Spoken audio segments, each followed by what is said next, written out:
అందరికీ నమస్కారాలు. గౌరవనీయులు జనసేన అధ్యక్షులు మిత్రులు పవన్ కళ్యాణ్ గారు, అదే సందర్భంలో బీజేపీ రాష్ట్ర పార్టీ అధ్యక్షురాలు పురంధేశ్వరి గారు, గౌరవనీయులు అచ్చెన్నాయుడు గారు, ఈ సమావేశానికి విచ్చేసినటువంటి నూతనంగా ఎంపికైనటువంటి ఎన్డీఏ ఎమ్మెల్యే అభ్యర్థులందరికీ పేరు పేరున మనస్ఫూర్తిగా నమస్కారాలు, అభినందనలు, శుభాభినందనలు. అందరూ కూడా మనస్ఫూర్తిగా కంగ్రాచులేషన్స్. అదే సమయంలో మీరందరూ కలిసి నన్ను శాసనసభ నాయకుడిగా, ఎన్డీఏ శాసనసభ నాయకుడిగా ఎన్నుకున్నందుకు మనస్ఫూర్తిగా అందరికీ నమస్కారాలు తెలియజేస్తున్నా, అభినందనలు తెలియజేస్తున్నా, ధన్యవాదాలు. ఇప్పుడే మిత్రులు మాట్లాడారు. నేను కూడా చాలా ఎన్నికలు చూశాను. ఈసారి రాష్ట్ర చరిత్రలో ఎప్పుడూ ఇవ్వనటువంటి తీర్పు ఇచ్చారు. ఈ తీర్పు మళ్ళీ నిలబెట్టుకునే బాధ్యత మనందరిపైన ఉంటుంది. అయితే రాష్ట్రంలో ఉండే 5 కోట్ల ప్రజలందరికీ శిరస్సు వంచి పాదాభివందనం చేస్తున్నా. ఈ రాష్ట్రాన్ని కాపాడుకోవడానికి మీరు చూపించిన చొరవ కోసం అందరం కూడా ఒకటి క్యాంపెయిన్ చేశాం. ప్రజలు గెలవాలి, రాష్ట్రం నిలబడాలి. ప్రజలు గెలిచారు.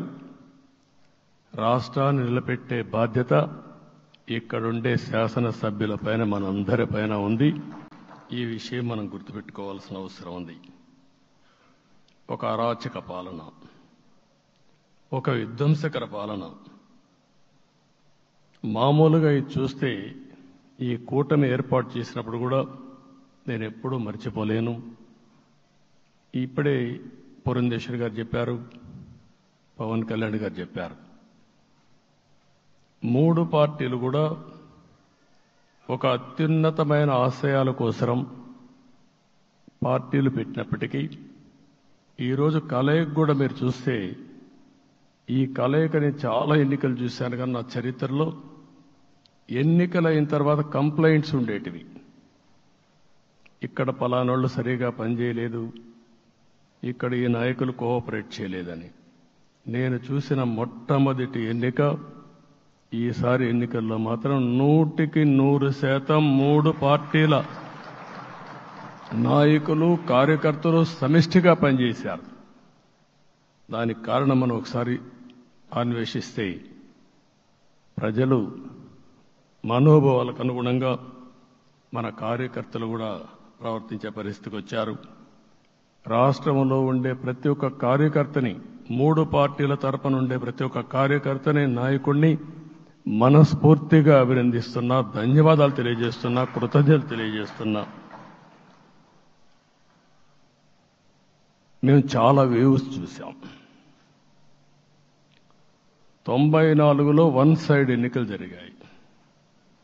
అప్పుడు కూడా ఇన్ని సీట్లు రాలా, ఇన్ని ఓట్లు రాలా. ఈరోజు మనం చూస్తే 175 సీట్లకు గాను 164 సీట్లు గెలిచాం. అంటే 11 సీట్లే ఓడిపోయాం. అంటే స్ట్రైకింగ్ రేట్ 93%. అంటే మామూలుగా 93% రావడం అనేది దేశ చరిత్రలోనే అరుదైన అనుభవం ఇది. అలాంటి అనుభవం ఇక్కడ చూపించారు. ఓటింగ్ కూడా 57% ఓట్లు వేశారు. మనకు 50% ఓట్లు వేస్తే ఎక్కువ అనుకుంటాం. అలాంటిది 57% ఆవరేజ్గా ఈ రాష్ట్ర ప్రజానీకం మనల్ని ఆశీర్వదించారంటే మనలో ఎంత బాధ్యత పెరిగిందో మనం ఒక్కసారి గుర్తుపెట్టుకోవాల్సిన అవసరం ఉంది. జిల్లాల వారీగా, పార్లమెంట్ల వారీగా విశ్లేషిస్తే శ్రీకాకుళం క్లీన్ స్వీప్, 7కు 7 గెలిచాం. విజయనగరం అన్నీ గెలిచాం. అరకు 2-3 ఎన్నికల్లో మనం గెలవకుండా ఈసారి ఎన్డీఏ అభ్యర్థులు చూస్తే 7కు 5 గెలిచాం. మన దురదృష్టం పార్లమెంట్ పోయింది. అక్కడి నుంచి వైజాగ్ 7కు 7 గెలిచాం. అనకాపల్లి 7కు 7 గెలిచాం. దెన్ తూర్పుగోదావరి, కాకినాడ, అమలాపురం, రాజమండ్రి, నరసాపురం, పక్కన వస్తే ఏలూరు, మచిలీపట్నం, కృష్ణా, గుంటూరు, నరసరావుపేట, బాపట్ల అన్స్టాపబుల్ 7కు 7 గెలిచాం. అక్కడి నుంచి ఒక్క ఒంగోలులో బ్రేక్ పడింది, ఒక 2 సీట్లు పోయినాయి. అక్కడి నుంచి నెల్లూరు 7కు 7 గెలిచాం. తిరుపతి 7కు 7 గెలిచాం. కానీ దురదృష్టం పార్లమెంటు పోగొట్టుకున్నాం. చిత్తూరు ఎప్పుడు ఇన్ని సీట్లు గెలవాలి, 7కు 7 గెలిచాం. అక్కడి నుంచి రాజంపేటలో 7కు 4 గెలిచాం. 3 సీట్లు పోగొట్టుకున్నాం, పార్లమెంటు పోయింది. అక్కడి నుంచి మీరు చూస్తే చరిత్రలో ఎప్పుడూ గెలవని విధంగా కడపలో 7కు 5 గెలిచాం మనం. ఆ తర్వాత అనంతపురకు వస్తే క్లీన్ స్వీప్ 7కు 7 గెలిచాం. హిందూపూర్లో 7కు 7 గెలిచాం. నంద్యాల ఎప్పుడూ ఊహించని విధంగా 7కు 7 గెలిచాం. ఆ తర్వాత కర్నూలుకు వస్తే 7కు 5 గెలిచాం. నేను ఈ 11 మందిని కూడా అదే మారిగా జనసేన మిత్రులు పవన్ కళ్యాణ్ గారు 21 సీట్లు తీసుకొని 21 గెలిచాడు.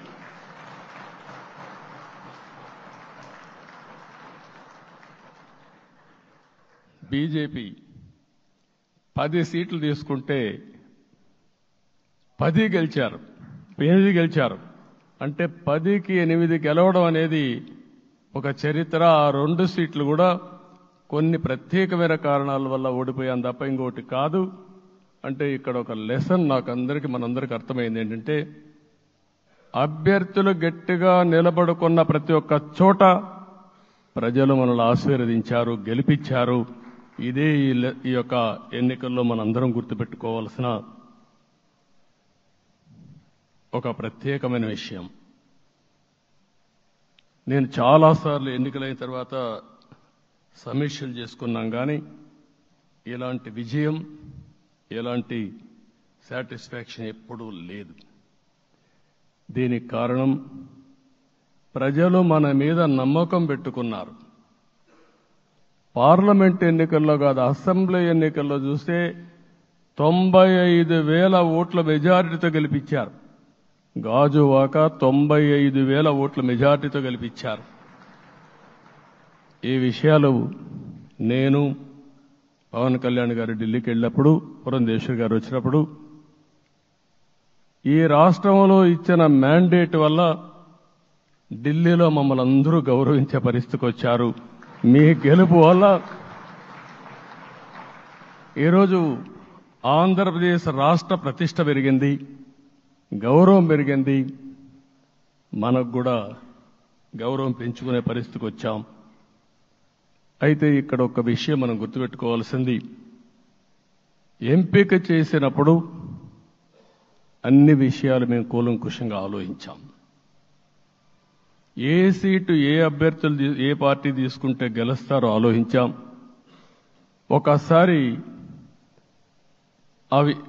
నేను చాలాసార్లు చూసినప్పుడు సీట్ల ఎంపికలో చాలా సమస్యలు వచ్చేటివి. మొట్టమొదటిసారిగా మొన్న ఎంపికల్లో కూడా చిన్న చిన్న సమస్యలు తప్ప ఎక్కడ పెద్ద సమస్యలు రాలేదు. అంటే మేమందరం కూడా ఒకటి ఆలోచించాం, గెలిపే ధ్యేయంగా పనిచేయాలి. కాబట్టి ఏ సీట్లో ఎవరు సీట్ ఇస్తే వాళ్ళు గెలుస్తారో ఆ సీట్లే ఇచ్చాం. అదే సమయంలో సీట్లు ఇచ్చిన తర్వాత ప్రతి ఒక్కరూ గౌరవించి గెలిపించే బాధ్యతకు వచ్చారు. ఇంకొక పక్కన ఈరోజు మిమ్మల్ని అందరినీ ఇప్పుడే పవన్ కళ్యాణ్ గారు చెప్పినట్టు వారి యొక్క సమయ స్ఫూర్తిని నేను ఎప్పుడూ మర్చిపోలేను.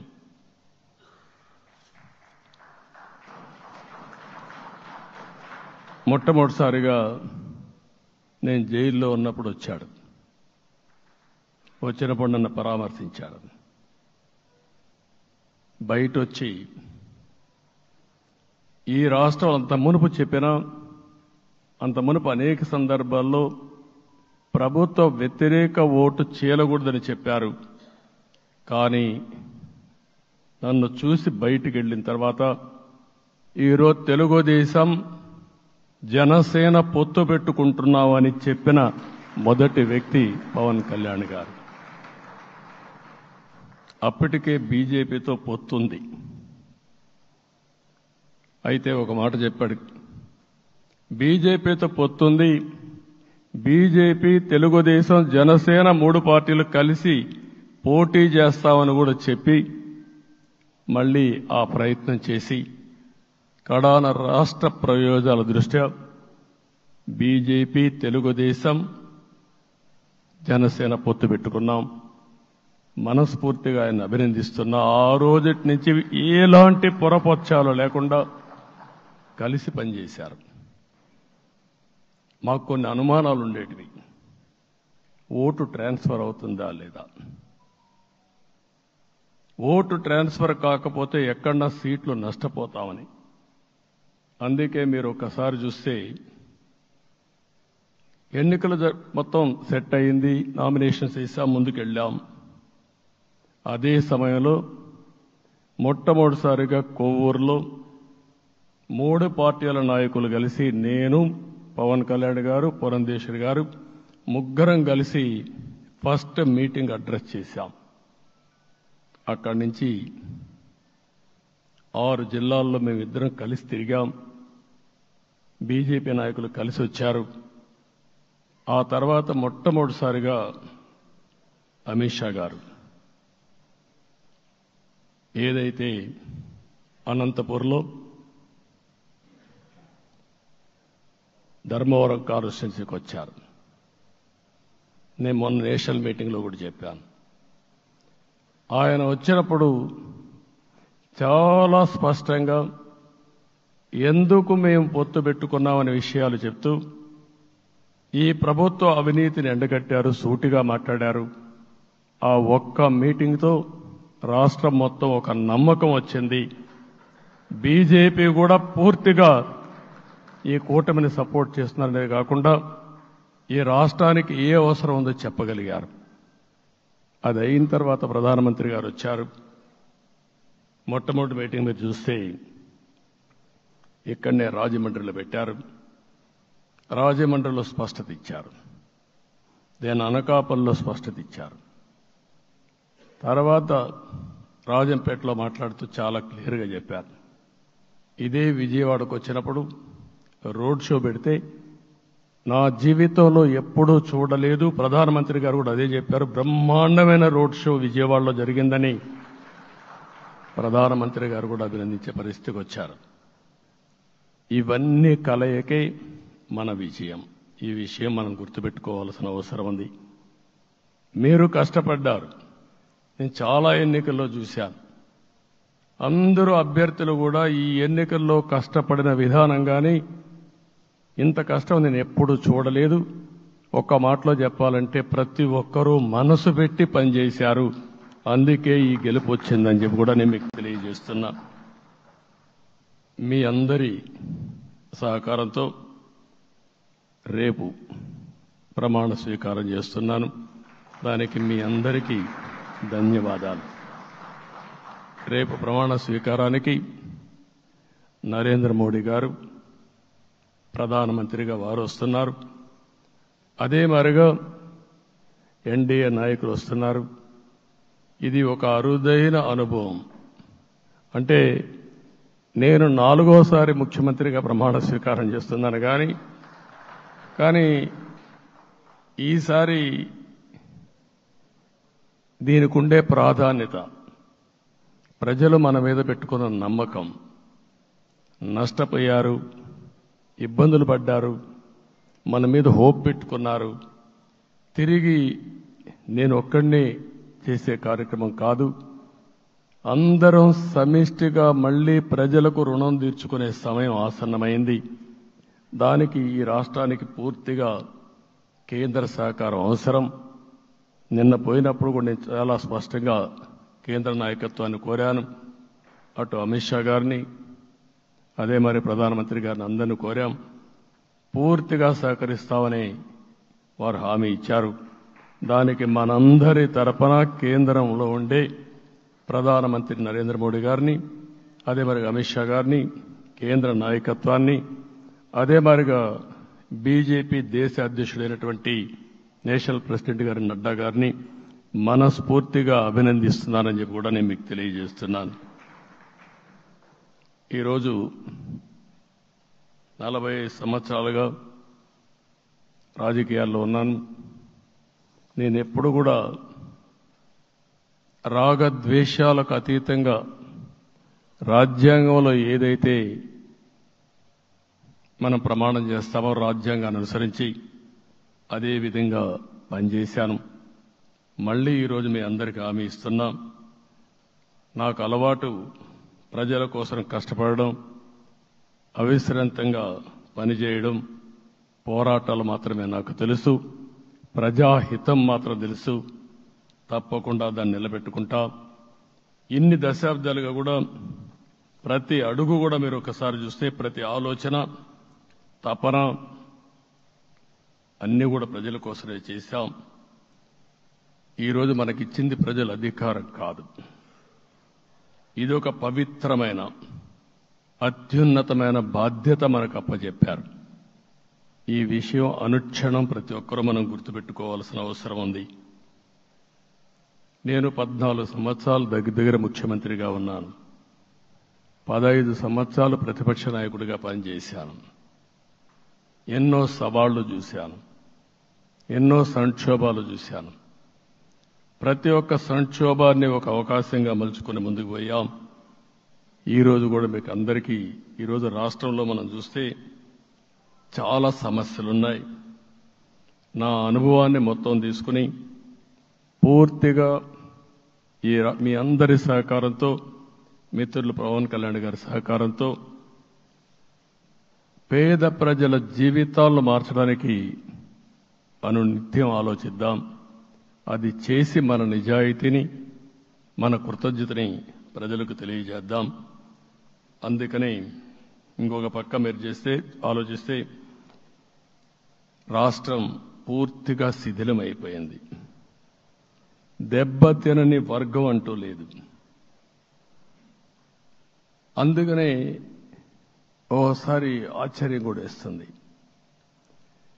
ఈ రాష్ట్రం నుంచి కూలి పనుల కోసం వేరే రాష్ట్రాలకు వెళ్లిన వ్యక్తులు సొంత డబ్బులు పెట్టుకుని వాళ్ళ యొక్క ఫుడ్ కూడా పాకెట్స్ తయారు చేసుకొని వచ్చి ఓటేసి మళ్లీ వెళ్లారు. ఇది ఊహించని పరిణామం. ఇక్కడుండేవాడు ఓటేయడం ఒక ఎత్తైతే, పేదవాడు చిన్న చిన్న పనులు చేసుకునేవాడు కూడా వచ్చి ఓటేశారు. ఎక్కడో అమెరికా, ఆస్ట్రేలియా, ఆఫ్రికా విదేశాల్లో ఉండే ఎన్ఆర్ఐస్ అయితే లక్షల రూపాయలు ఖర్చు పెట్టుకొని వచ్చి పనిచేశారు. లక్షల రూపాయలు ఖర్చు పెట్టుకొని వచ్చి మనకు ఓటేశారు. నా జీవితంలో ఎన్నోసార్లు ఎన్నికలు చూశాను, కానీ ఈసారి ఒక బాధ్యతతో ఓటర్స్ ప్రవర్తించిన తీరు శాశ్వతంగా తెలుగు జాతి చరిత్రలో మిగిలిపోతుంది. అది ఈరోజు జరిగిన విషయం మనం గుర్తుపెట్టుకోవాలి. మనందరం ఒకటే గుర్తుపెట్టుకోవాల్సిన అవసరం ఉంది. ఏ అహంకారంతో విర్రవీగిపోయారో ఆ అహంకారం కూలిపోయింది. ఎన్నోసార్లు మనం చెప్పాం, ఏ వ్యక్తికి పదవొస్తే వినయం కూడా అవసరం. పదవొచ్చిందని విర్రవీగిపోయి రేపనేది లేకుండా ఉంటుందనుకుంటే మాత్రం ఇదే జరిగే పరిస్థితి వస్తుంది. అయితే మీ అందరినీ నేను కోరేది ఒకటే, ఇవన్నీ ఒక కేస్ స్టడీగా మీరందరం స్టడీ చేసుకోవాల్సిన అవసరం ఉంది. ప్రజలు బూతులు మాట్లాడే నేతల్ని, అరాచక శక్తుల్ని, అవినీతి పరుల్ని చూశారు. పాలకులంటే ఎలా ఉండాలో చూశారు. ఈ 5 సంవత్సరాల్లో పాలకుడు ఎలాంటి వాడు వచ్చి అర్హత లేని వ్యక్తి ఏ విధంగా ఉన్నాడో చూశారంటే, ఈరోజు ఇచ్చిన తీర్పు ఈ 5 ఏళ్లు పరిపాలించినటువంటి వ్యక్తి యొక్క ప్రవర్తన చూసిన తర్వాత ఇలాంటి వ్యక్తి పాలనకు పనికిరాడనే ఉద్దేశంతో ఓట్లు చేసే పరిస్థితికి వచ్చారు. ఇది నా ఉద్దేశ ప్రకారం ఒక కేస్ స్టడీ అవుతుంది, మనందరం కానీ జాగ్రత్తగా ఆలోచిస్తే. కానీ మనం కూడా అదే విధంగా కక్ష తీర్చుకోవాలి అని కానీ మనం ముందుకు పోతే మనకు కూడా సమస్య వస్తుంది. అదే సమయంలో ఒకటే చెప్తున్నా, తప్పు చేసిన వాడిని క్షమించి పూర్తిగా వదిలిపెడితే కూడా మళ్ళా అలవాటుగా మారుతుంది. తప్పు చేసిన వాళ్లకు శిక్ష పడవలసిన అవసరం ఉంది, చట్టపరంగా శిక్షించాల్సిన అవసరం ఉంది.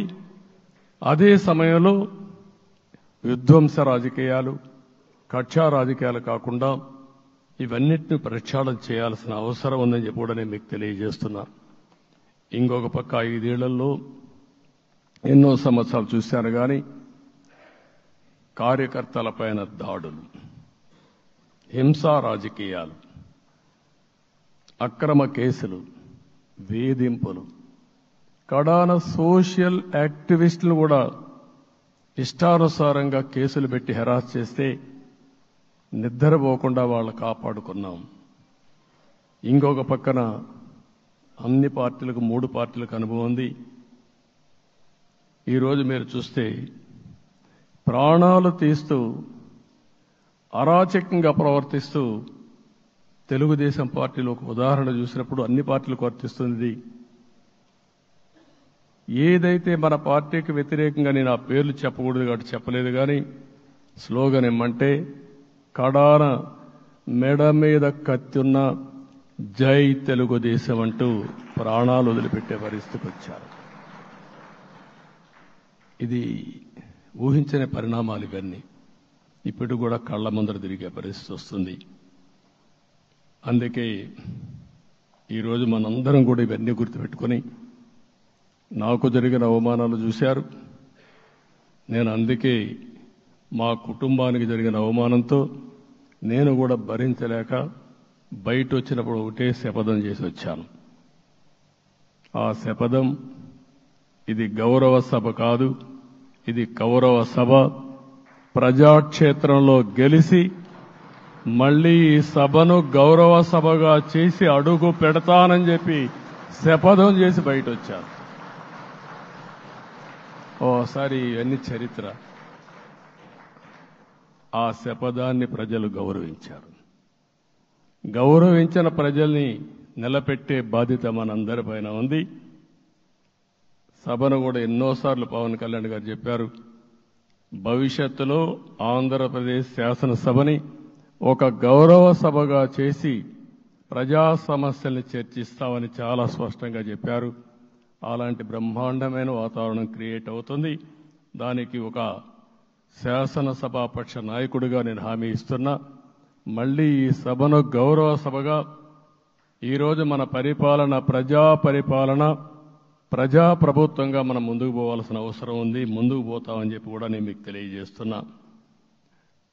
ఇంకా కిందికి డెప్త్కి వెళ్తే గవర్నమెంట్లో ఏముందో ఇప్పటికి తెలియదు, ఎంత అప్పు ఉందో తెలియదు, ఎక్కడెక్కడ తెచ్చారో తెలియదు. ఇవన్నీ కూడా డెప్త్కి వెళ్ళినప్పుడు ఎన్ని లక్షల కోట్ల అప్పు ఉంది, ఏదేది తాకట్టు పెట్టారు, ఆర్థిక వ్యవస్థ ఏ విధంగా చిన్నాభిన్నం అయిపోయింది, ఇవన్నీ కూడా అధ్యయనం చేసుకోవాల్సిన అవసరం ఉంది. ఇరిగేషన్ రంగాన్ని పూర్తిగా నిర్వీర్యం చేశారు. రాష్ట్రానికి అతి ముఖ్యమైన ప్రాజెక్టు పోలవరం. కేంద్రం క్లియర్గా పోలవరానికి సహకరించారు. నాకు ఇప్పుడు కూడా జ్ఞాపకం ఉంది, 2014 కంటే ముందు నేను ముఖ్యమంత్రి అయ్యాను, ఎంపికయ్యాను, ఢిల్లీకి వెళ్ళాను, ఢిల్లీకి వెళ్ళినప్పుడు 7 మండలాలు తెలంగాణలో ఉన్నాయి. పోలవరం ముంపుకు గురి అయ్యే 7 మండలాలు తెలంగాణలో ఉన్నాయి. ఆ 7 మండలాలు అక్కడుంటే జూన్ 2వ తారీఖున నోటిఫికేషన్ వస్తే ఆ తర్వాత తెలంగాణ అనుమతి ఉంటే తప్ప, పునరావాసానికి ఒప్పుకుంటే తప్ప మనం పోలవరం కట్టే పరిస్థితి లేదు. ఆ రోజు రాజ్నాథ్ సింగ్ గారు పార్టీ అధ్యక్షుడు. అదే మాదిరిగా ఆ రోజు వెంకయ్య నాయుడు గారు కూడా యాక్టివ్గా ఉన్నారు. నేను ఒకటే కోరాను, ప్రజలు నన్ను ఎంపిక చేసుకున్నారు, ఇక్కడ మనం ఎన్డీఏ వచ్చింది, ఈ ప్రాజెక్టు పూర్తి కావాలంటే ఆ 7 మండలాలు ఆంధ్రప్రదేశ్ రాష్ట్రానికి ఇస్తే తప్ప పూర్తి కాదు. మీరు 7 మండలాలు ఇవ్వకపోతే నేను ప్రమాణ స్వీకారం చేయను, నాకు ఈ పదవి వద్దని ఆ రోజు చాలా స్పష్టంగా చెప్పాను. ఇది ఎప్పుడు కూడా చరిత్రలో ఎప్పుడు జరగని విషయం. ఆ రోజు ప్రధానమంత్రి గారు నరేంద్ర మోడీ గారు ఇవన్నీ ఆలోచించి ఫస్ట్ క్యాబినెట్ మీటింగ్లో పెట్టి ఒక ఆర్డినెన్స్ ఇచ్చి ఆ 7 మండలాలు ఆంధ్రప్రదేశ్కి ఇచ్చి తర్వాత పార్లమెంట్ సమావేశాలు పెట్టుకున్నారంటే అది ఒక చరిత్ర. అంటే ఆ రోజు కానీ కేంద్రంగాన 7 మండలాలు ఇవ్వకపోయుంటే పోలవరం ప్రాజెక్టు ప్రారంభమయ్యేది కాదు. అన్ని కష్టాలు పడి మళ్లీ డబ్బులన్నీ కోర్టులో ఉండే కేసులన్నీ విత్డ్రా చేయించి అన్నీ చేయించాం.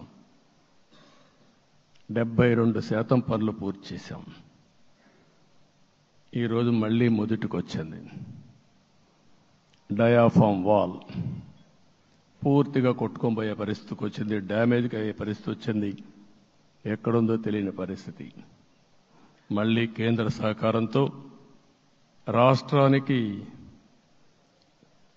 అతి ముఖ్యమైన ప్రాజెక్టు పోలవరం, దీన్ని పూర్తి చేసే బాధ్యత, దీన్ని పూర్తి చేసి నదుల అనుసంధానం చేసి మన అందరం ప్రతి ఒక్క ఎకరాకు నీళ్లు ఇవ్వగలిగితే దానికంటే బ్రహ్మాండమైన కార్యక్రమం ఏమీ ఉండదు.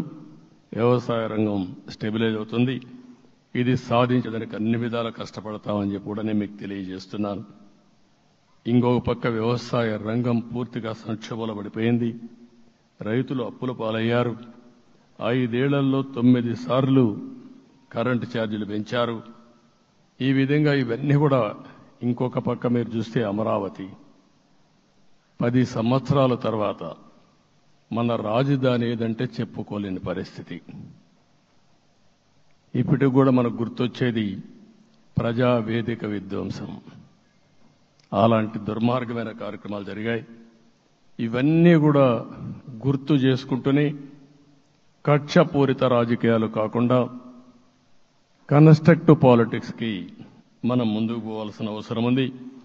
అందుకే ఈరోజు నేను ఒకటే మీ అందరికీ హామీ ఇస్తున్న, మీ ద్వారా ప్రజలందరికీ, మనది ప్రజాప్రభుత్వం. ఇకపైన మన ప్రభుత్వంలో ప్రజావేదికల కూల్చివేతలుండవు. 3 రాజధానులంటూ రాష్ట్ర భవిష్యత్తు ఆటలాడే పరిస్థితి ఉండదు. మన రాజధాని అమరావతి, అమరావతి రాజధాని. విశాఖపట్నం ఆర్థిక రాజధానిగా, ఒక ప్రత్యేకమైన సిటీగా, ఆధునికమైన నగరంగా తయారు చేసుకుందాం. దాన్ని ఎప్పుడు కూడా నేను కంబైన్డ్ ఆంధ్రప్రదేశ్ కూడా గుర్తుపెట్టుకున్నాను. విశాఖపట్నం అటు జనసేనకు, తెలుగుదేశానికి, బీజేపీకి ముగ్గురు కూడా చాలా ముఖ్యమైన నగరం ఇది. ఎందుకు నేను ఈ మాట అంటున్నానంటే, లాస్ట్ ఎలక్షన్లో 2014లో హరిబాబు అక్కడ ఎంపీగా గెలిచారు. తర్వాత విడిపోయిన తర్వాత 2014లో మళ్ళీ మనం పోటీ చేసినప్పుడు చేశాం. 2019లో 4 అసెంబ్లీ సీట్లు గెలిపించిన ఏకైక నగరం విశాఖపట్నం తెలుగుదేశం పార్టీకి. అదే మాదిరిగా ప్రజల్లో గణనీయమైనటువంటి అభిమానం జనసేన అధినేత పవన్ కళ్యాణ్ గారి పైన ఉంది. ఈ 3 కలిపి నిన్న ఒక సునామీ మారిగా వచ్చింది. అక్కడ ఒక్కొక్క సీట్లో మీరు చూస్తే 90,000, 90,000, 70,000, 80,000 మెజారిటీతో గెలిపించారంటే ఆనాటి ముఖ్యమంత్రి విశాఖపట్నాన్ని రాజధానిగా చేస్తాను, ఎన్నికలవుతానే అక్కడే ప్రమాణ స్వీకారం చేస్తానంటే నువ్వు రావద్దు అని ప్రజా తీర్పిచ్చిన రాజధాని నగరం విశాఖ నగరం. అంటే ఎలాంటి టెంప్టేషన్ కూడా లొంగలేదు వాళ్ళు. ఇది ఒక అనుభూతి. విశాఖపట్నాన్ని మర్చిపోయే సమస్య లేదు. తగిన గుర్తింపు ఇస్తాం, అభివృద్ధి చేస్తాం. ఇంకొక పక్క కర్నూలుని కూడా ఇదే మారిగా చెప్పి కర్నూలుని జ్యుడిషియల్ క్యాపిటల్గా చేస్తామని కడాన ఏమీ చేయకుండా వదిలిపెట్టినటువంటి వ్యక్తి. ఈరోజు మీరు ఒక్కసారి గుర్తుపెట్టుకోవాల్సింది, నేను చాలా ఎన్నికలు చూశాను కానీ రాయలసీమలో వన్ సైడ్ ఎన్నికలు జరిగాయి. బ్రహ్మాండంగా ఓట్లేశారు. ఓట్లేయడమే కాదు, ఊహించినటువంటి మెజార్టీస్ ఇచ్చారు. ఇది నేను కొంచెం భయపడ్డాను బిగినింగ్లో, కానీ ఊపు చూసిన తర్వాత మాత్రం అనిపించింది అందరూ ఎక్స్పెక్ట్ చేశారు రాయలసీమలో కొంచెం ఇబ్బంది ఉంటుందని. అలాంటి రాయలసీమ తిరుగుబాటు చేసే పరిస్థితికి వచ్చింది. దానికి కూడా మనందరి మీద బాధ్యత ఉంది. కర్నూలుని అన్ని విధాల అభివృద్ధి చేసే బాధ్యత Telugu Desam party, Janasena, BJP, NDA కూటమి తీసుకుంటామని కూడా హామీ ఇస్తున్నాను. ఈ 3 సిటీలే కాకుండా మొత్తం అన్ని జిల్లాల్ని సమభావంతో ఆలోచించి మనం ముందుకెళ్దాం. ఇంకొక పక్క మనలో ఏ కోశాన కూడా అహంకారం ఉండకూడదు, అరాచకం అనేది ఎక్కడా కనిపించకూడదు. ఈ రాష్ట్రంలో అశాంతికి చోటు అనేది లేకుండా ముందుకు పోవాల్సిన అవసరం ఉంది. రాష్ట్ర ప్రజలందరికీ హామీ ఇస్తున్నా, సీఎం వస్తున్నాడంటే చెట్లు కొట్టేయడం, లేకపోతే రోడ్లు మూసేయడం, షాపులు బంద్ చేయడం, పరదాలు కట్టుకోవడం అవన్నీ ఉండవు. సీఎం కూడా ఒక మామూలు మనిషిగానే వస్తా, అందరితో కలిసి ఉంటాం. నేను సీఎంగా ఉన్నా, మా మిత్రుడు పవన్ కళ్యాణ్ గారు ఏ హోదాలో ఉన్నది కూడా రేపు అనౌన్స్ చేసుకుంటాం. మేమందరం కూడా సామాన్యమైన వ్యక్తులుగానే వస్తాం మీ దగ్గరికి, మీలో ఒక వ్యక్తిగా ఉంటాం. మాకు హోదా సేవ కోసరం తప్ప పెత్తనం కోసరం కాదు. ఆ విషయం ప్రజలందరికీ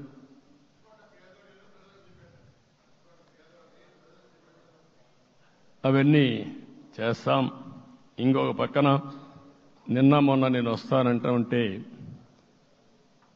వాళ్ళకు కూడా తెలుసు కాబట్టి ఎన్డీఏ అభ్యర్థిగా అంటే శాసనసభ నాయకుడిగా ఎన్నుకుంటారనే ఉద్దేశంతో, ముఖ్యమంత్రి అవుతాను ఉద్దేశంతో రోడ్లన్నీ కూడా నిలిపేస్తాను. నేను ఒకటే చెప్పాను, మేము వచ్చినప్పుడు ఒక్క నిమిషం ఒక సిగ్నల్కి ఇంకొక సిగ్నల్కి కొద్దిగా గ్యాప్ పెట్టుకోండి.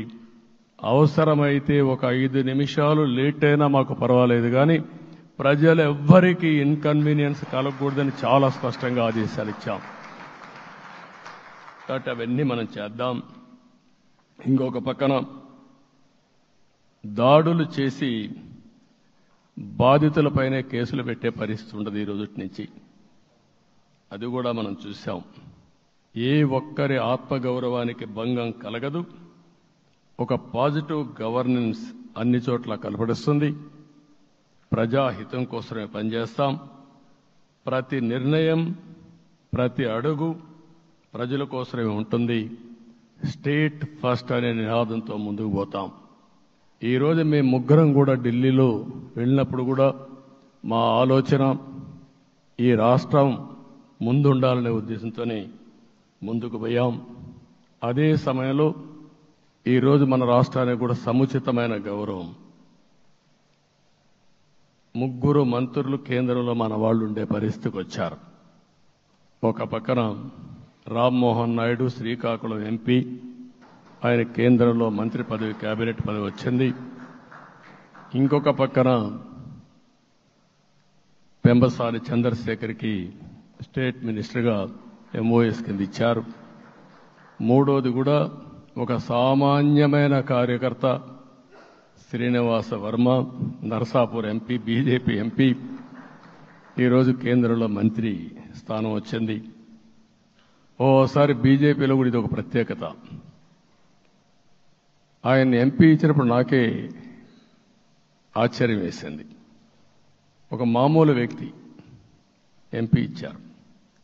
అప్పుడు ఆలోచించినప్పుడు నేను ఫస్ట్ మీటింగ్ పోతే వచ్చాడు. వచ్చినప్పుడు నేను ఎంక్వైరీ చేస్తే ఆయన స్ట్రాంగ్గా పార్టీ కోసం పనిచేశాడు. ఒక పార్టీ కార్యకర్తను గుర్తించిన పార్టీ భారతీయ జనతా పార్టీ. అది కూడా తెలుగుదేశంలో కూడా చేస్తున్నాం, జనసేనలో కూడా చేస్తున్నాం. వారి యొక్క ప్రత్యేకత. ఈరోజు నిన్న కూడా మనం అందరం చూస్తే మోదీ గారు మొన్నే మీటింగ్ అయినప్పుడు చూశాం, ఆయన స్పీచ్ను కూడా చూశాం. నేను కూడా చాలా స్పష్టంగా చెప్పాను, 10 సంవత్సరాల మోడీ గారి పరిపాలన దేశ ప్రతిష్ట పెంచింది. ప్రపంచంలోనే భారతీయులకు గుర్తింపు వచ్చింది. 11వ స్థానంలో ఉన్న ఆర్థిక వ్యవస్థ ఈరోజు 5వ స్థానానికి తీసుకొచ్చారు. ఇంకొక పక్కన ఎన్డీఏ 3.0 ఈ పరిపాలన 5 ఏళ్లలో 5వ స్థానం నుంచి 3వ ఆర్థిక అతిపెద్ద దేశంగా భారతదేశం ఎమర్జ్ కాబోతుంది. ఇది మన దేశానికి గర్వకారణం. ఇంకొక పక్కన ఆయన కల వికసిత్ భారత్ 2047, మనందరి కల వికసిత్ ఆంధ్రప్రదేశ్. ఇది మనందరం ఒక కలగా పెట్టుకొని ముందుకు పోవాల్సిన అవసరం ఉంది. అదే సమయంలో మనందరి ఆలోచన పేదరికం లేని సమాజం, zero poverty nation, zero poverty state, zero poverty నియోజకవర్గం. ఇది ఎన్టీ రామారావు గారి కళ. ఆయన చాలాసార్లు నేను మొన్న కూడా చెప్పాను, ఒకప్పుడు కమ్యూనిజం, క్యాపిటలిజం, సోషలిజం ఇది ఆర్థిక సంస్కరణ రాని ముందు ప్రతి ఒక్కరిని అడిగే విధానం. ఎవరిని అడిగినా మీరు ఏ సైడ్ ఉంటారని అడిగేవాళ్ళు. అలాంటి సమయంలో ఎన్టీ రామారావు గారిని మీరు ఏ ఇజాన్ని నమ్ముతారో చెప్పమంటే నాకు ఈ ఇజాల గురించి తెలియదు, నాకు తెలిసింది ఒకే ఒక ఇజం, అది హ్యూమనిజం అని చెప్పిన ఏకైక నాయకుడు భారతదేశంలో ఎన్టీ రామారావు గారు. ఆయన ఆ రోజు చెప్పింది పేదరికం లేని సమాజాన్ని సృష్టించాలని, పేదవాళ్లే దేవుళ్ళు, సమాజమే దేవాలయం అని చెప్పిన వ్యక్తి. ఆ కళని సాధికారం చేద్దాం. అదే నేను నిన్న చెప్పినప్పుడు కూడా ఈ దేశం అభివృద్ధి కావడంలో ఎలాంటి అనుమానం లేదు. కానీ ఆ అభివృద్ధి ఫలితాలు పేదవాళ్లకు తీసుకుపోవడంలో కాన్షియస్ ప్రజా నిర్ణయాలు తీసుకోవాలి, పబ్లిక్ పాలసీ తీసుకోవాలి. దానికి మన రాష్ట్రం నాంది పలికి కేంద్రానికి కూడా ఒక ఆదర్శంగా మనం నిరూపించుకుందాం. దానికి మీరందరూ కూడా మీ స్థాయిల్లో మీరు చేయాల్సిందిగా నేను కోరుకుంటూ ఈరోజు ప్రజలందరికీ విజ్ఞప్తి చేస్తున్నాం.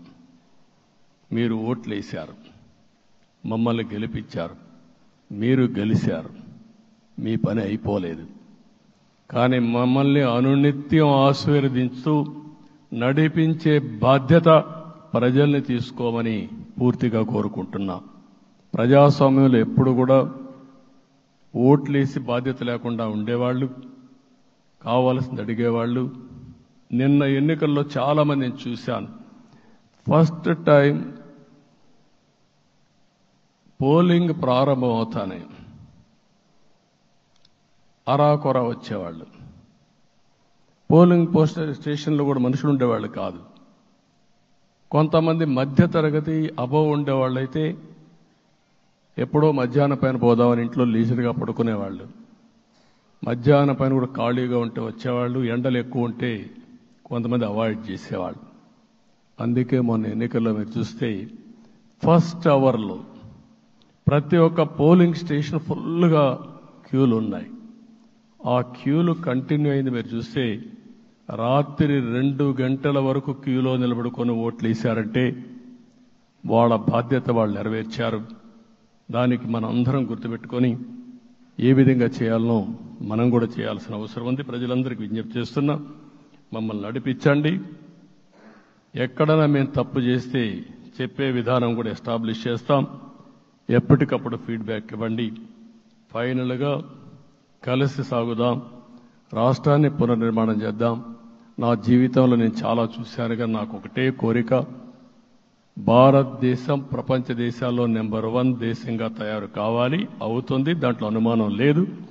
2047కి ప్రపంచంలో భారతదేశం మొదటి స్థానం బాగా పనిచేసుకుంటే, లేకపోతే 2వ స్థానంలో మనం ఉంటాం. అదే సమయంలో ప్రపంచం మొత్తం భారతీయులు నెంబర్ 1 స్థానంలో ఉంటారు. అది నరేంద్ర మోడీ గారి కల. అది డెఫినెట్గా జయప్రదం అవుతుందని నేను ప్రగాఢంగా విశ్వసిస్తున్నా. ఇందులో నా స్వార్థం కూడా ఉంది. తెలుగు జాతి ప్రపంచంలోనే నెంబర్ 1గా ఉండాలనేది మన కోరిక. ఇప్పటికీ మీరు చూస్తే హైయెస్ట్ పర్ క్యాపిటా ఇన్కమ్ ప్రపంచంలో ఏ దేశంలోకి వెళ్ళా భారతీయులు సంపాదిస్తున్నారు. అందులో అగ్రస్థానంలో తెలుగు వాళ్ళు ఉన్నారు. అదే సమయంలో ఈ రాష్ట్రాన్ని నెంబర్ 1గా చేయాలనే సంకల్పం మనందరికీ ఉండాల్సిన అవసరం ఉంది. ఇది అసాధ్యం కాదు. ఈ రోజు ఉండే పరిస్థితిని సవరిస్తూనే మళ్లీ నిర్మాణాత్మకంగా వెళ్తే ఒక నిర్దిష్టమైన సమయం ప్రకారం ఆంధ్రప్రదేశ్ రాష్ట్రాన్ని నెంబర్ 1 చేసుకునే అవకాశం ఉంటుంది. అదే సమయంలో జీరో పావర్టీ, మన ఆలోచనలన్నీ కూడా ఒకటే మీరు ఆలోచించుకోవాలి. ఎవరైతే పేదవాళ్ళు ఉన్నారో, పేదవాళ్ళలో నిరుపేదలు ఉన్నారో దానిపైన దృష్టి పెట్టాలి. దీనికి కూడా ఒక కార్యక్రమాన్ని మనం తీసుకుంటా అని చెప్పి తెలియజేసుకుంటూ, మరొకసారి ఇది ఒక అరుదైన అనుభవం, నా జీవితంలో మరిచిపోలేనటువంటి ఘట్టం. దీనికి మిమ్మల్ని అందరినీ ఎన్డీఏ అభ్యర్థిగా ముఖ్యమంత్రిగా నన్ను ఎంపిక చేసిన ఎన్డీఏ ఎమ్మెల్యేలందరినీ పేరు పేరున మనస్ఫూర్తిగా అభినందిస్తూ, మరొకసారి బాధ్యత ఈ రోజు నుంచి ఇంకా ఎక్కువైంది. నిన్నటి వరకు ఈ రాష్ట్రంలో ప్రతి ఒక్కరికి నిద్ర లేని రాత్రులే, నా ఒక్కడికే కాదు. ఇప్పుడు తలుసుకుంటే ఓసారి బాధేస్తుంది.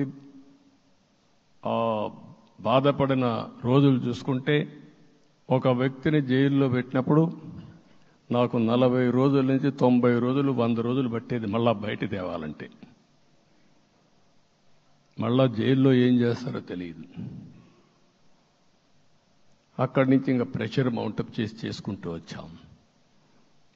ఆ త్యాగం చేసిన రోజులను ఒకసారి గుర్తుపెట్టుకుంటూ, సఫర్ అయిన ప్రతి ఒక్కరిని, పార్టీ కార్యకర్తలనే కాకుండా ప్రజలను కూడా గుర్తుపెట్టుకొని, సోషల్ యాక్టివిస్టులు గుర్తుపెట్టుకొని ఈ రాష్ట్ర పునర్నిర్మాణం కోసం ముందుకు పోదామని తెలియజేసుకుంటూ, మరొకసారి మీ అందరికీ మనస్ఫూర్తిగా అభినందనలు తెలియజేసుకుంటూ, నన్ను పూర్తిగా బలపరిచినటువంటి మిత్రుడు పవన్ కళ్యాణ్ గారికి, అదే మాదిరిగా బీజేపీ నాయకత్వానికి, పురంధేశ్వరి గారు ఇక్కడ నేను చూశాను.